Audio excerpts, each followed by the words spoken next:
ये दुनिया है। रोज लाखों लोग जन्म लेकर इस दुनिया में आते हैं, तो लाखों लोग ऐसे भी हैं जो मरने के बाद दुनिया छोड़कर चले जाते हैं। और ऐसा इसलिए होता है क्योंकि उनका समय पूरा हो गया होता है। हार्ली डेविडसन मोटरसाइकिल पर मौजूद इन 3 व्यक्तियों विक्रम, रॉय और 6 साल के अयान का भी शायद समय पूरा हो गया था। अगर ऐसा न होता तो भला ये लोग उस मोटर बाइक के साथ क्यों कूदते उस 20 मंजिला इमारत से, जिसके 300 फीट ऊपर से किसी भी इंसानी शरीर के नीचे सड़क पर गिरने का एक ही मतलब है, सड़क से टकराकर तरबूज की तरह कील कील होकर बिखर जाना। इन तीनों के साथ भी ऐसा ही होने वाला था, लेकिन ऐसा सिर्फ देखने वालों का सोचना था। बाइक पर मौजूद और उसका संचालन करते डिटेक्टिव विक्रम का तो कुछ और ही सोचना था। उसके चेहरे पर मौजूद भाव और उसकी आंखों की चमक बता रही थी कि उसके दिलो दिमाग में ये विचार तो एक पल के लिए भी नहीं आया था कि नीचे पहुंचकर उनका सामना मौत से होगा। वो तो इतनी ऊंचाई से गिरकर भी सेफ लैंडिंग की सोच रहा था। और ऐसा इसलिए था क्योंकि विक्रम की गिद्ध सी निगाहें नीचे सड़क पर नहीं बल्कि उस वाटर पाइप पर टिकी थीं जो सड़क और उस 20 मंजिला इमारत के बीच हवा में मौजूद था। इस इमारत के साथ वाली इमारत से कनेक्टेड वो वाटर पाइप हमारी सेफ लैंडिंग का जरिया बन सकता है, लेकिन इसमें 2 चीजें बहुत ही महत्वपूर्ण भूमिका निभाएंगी। पहली तो मेरी वो स्टंट ड्राइविंग स्किल जिसे मैंने बहुत पहले सीखा था, और दूसरी हमारी वो किस्मत थी जिसके भरोसे ये उम्मीद की जा सकती है कि जिस पाइप पर मैं लैंडिंग करने की सोच रहा हूँ वो मोटर बाइक और हम तीनों का वजन सहकर भी सही सलामत रहे। खैर, जो होना है वो तो होगा ही। मुझे उस पाइप पर लैंडिंग करनी ही होगी क्योंकि बचने का कोई और रास्ता है ही नहीं। विक्रम ने अपने इष्ट देव का नाम लिया और बाइक के हैंडल को सावधानी और मजबूती से थामकर वो कर दिया जो उसने सोचा था। नीचे गिरती बाइक के टायर वाटर पाइप से टकराए और अगले ही पल वो हो गया जिसे कारनामे का नाम दिया जाता है। बाइक उस पाइप पर ऐसे भाग खड़ी हुई जैसे कि सड़क पर भागती है। वाओ, हम मरने से बच गए। एक्साइटमेंट में ज्यादा हिलो मत ब्रो, नहीं तो बाइक का बैलेंस बिगड़ जाएगा और ऐसा होते ही हमारी खुशी गम में बदल जाएगी। कुछ ही पल बीते थे कि बाइक एक फ्लैट की खिड़की को तोड़ते हुए फ्लैट के अंदर घुस गई। 20 मंजिला इमारत पर मौजूद हमलावर मुंह बाएं खड़े देखते रहे। गजब हुआ ये तो। अगर मैं इसे अपनी आंखों से न देख रहा होता तो कभी विश्वास नहीं करता।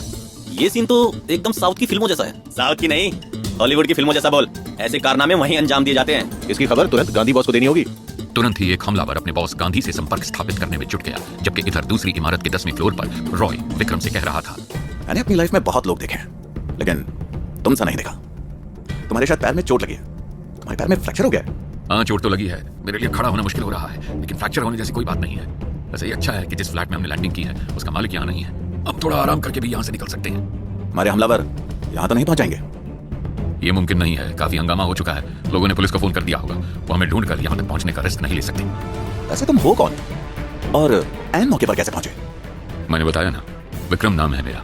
पेशे से प्राइवेट डिटेक्टिव हूँ। मुझे अयान के पेरेंट्स राजेश और मीरा ने जिम्मी के हत्यारे और गायब अयान को ढूंढने का केस सौंपा था।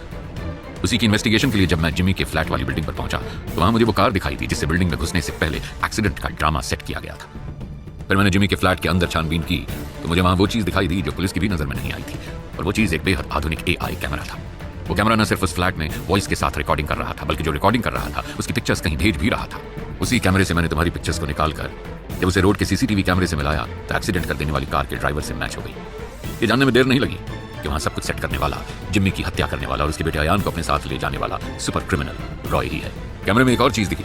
कैमरा लगातार ये मैसेज डिस्प्ले कर रहा था, AI वेपन नॉट फाउंड। ये मैसेज और कैमरे की रिकॉर्डिंग देखकर मैं समझ गया कि AI वेपन के लिए इस शहर में कहीं ना कहीं गैंग वॉर जैसा कुछ धमाल तो मचने वाला है। इसलिए मैं ऐसे ही किसी धमाल की खोज में था और मेरा सोचना एकदम सही निकला। मेरे साथ धमाल मचाने वाले वो इंटरनेशनल डॉन अजगर गांधी के आदमी थे। इसे कैमरे की तुम बात कर रहे हो, उसे गांधी ने जिम्मी के फ्लैट पर सेट करवाया था क्योंकि वो जानता था कि पैकेज यानी वो वेपन जिम्मी के कब्जे में है। ये कैमरा उसी को जिम्मी के फ्लैट की इमेज और साउंड सेंड कर रहा था। उसी की वजह से उन्होंने जाना कि जिम्मी के मरने के बाद सब जिम्मी के बेटे को मालूम है कि वो वेपन कहाँ मौजूद है। इसलिए उन्होंने अयान को मुझसे हथियाने के लिए मुझ पर हमला किया था। ऐसा ही है, लेकिन अयान की हालत बता रही है कि वो गहरे सदमे में है। और इस हमले के बाद तो उसका सदमा और भी गहरा हो गया है। ऐसा हमला दोबारा भी हो सकता है, इसलिए मैंने इंतजाम कर दिया है कि अब ऐसा ना हो। कैसा इंतजाम? मैंने अपने मोबाइल में लोड पुलिस हेल्प ऐप की मदद से पुलिस को बुलाने का मैसेज और यहाँ की एग्जैक्ट लोकेशन भेज दी है।